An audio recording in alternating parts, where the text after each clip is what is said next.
Hello সবাইকে, আজকে আমরা যাচ্ছি কলকাতা। না কোনো কাজে নয়, বলা যেতে পারে ঘুরতে। আর সকাল সকাল ওয়েদারটাও দারুণ ছিল। যাচ্ছিলাম কাশিমবাজার স্টেশন। এবার গ্যারেজে গাড়িটা পার্ক করি, ঢুকে গেলাম স্টেশনে। ট্রেন আসবে 2 নম্বর প্ল্যাটফর্মে, তাই চলে গেলাম লিফটে করে 2 নম্বর প্ল্যাটফর্ম।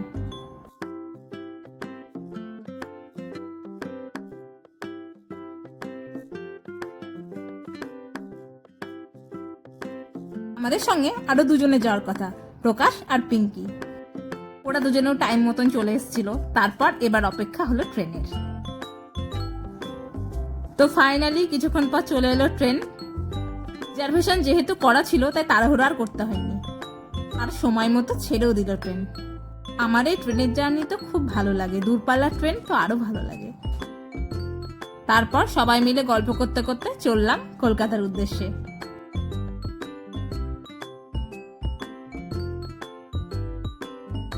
গরমকাল যদিও পড়ে গেছিল, তবুও বাইরে হালকা হালকা কুয়াশা দেখা যাচ্ছিল। দেখতে তো দারুণ লাগছিল, মেমোরিটা ক্যাপচার করতে ভুলিনি, তাই তোমাদের সঙ্গে শেয়ার করে নিলাম। ট্রেনে যাচ্ছি আর টুকটাক মুখ চলবে না তাকে হতে পারে, তাই সকাল সকাল প্রচন্ড খিদেও পেয়েছিল, নিয়ে নিয়েছিলাম বাটার টোস্ট। চলে এসছে হাতে আমাদের বাটার টোস্ট।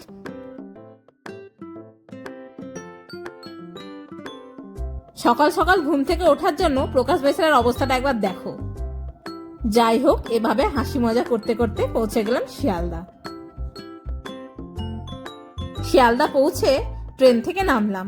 এবার আর একটা ট্রেন ধরতে হবে, যাব আমরা দমদম ক্যান্টনমেন্ট, কারণ সেখানেই যে আমাদের ফ্ল্যাট, সে ফ্ল্যাটে গিয়ে উঠবো প্রথমে। ভাগ্যক্রমে পাশের প্ল্যাটফর্মে দাঁড়িয়েছিল দমদম ক্যান্টনমেন্টের ট্রেন, তাই বেশিক্ষণ আর ওয়েট করতে হয়নি, চেপে পড়লাম ট্রেনে। পৌঁছে গেলাম সবাই মিলে ক্যান্টনমেন্ট স্টেশনে। এবার যাব ফ্ল্যাটে।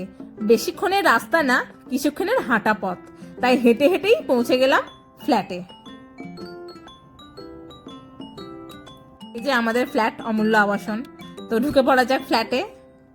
আর এই যে সামনে এই কিউট বাচ্চাটা শুয়ে শুয়ে ল্যাদ খাচ্ছিল। ফাইনালি ফ্ল্যাটে পৌঁছে গেলাম, এবার একটু রেস্ট নেওয়ার পালা। টাটা।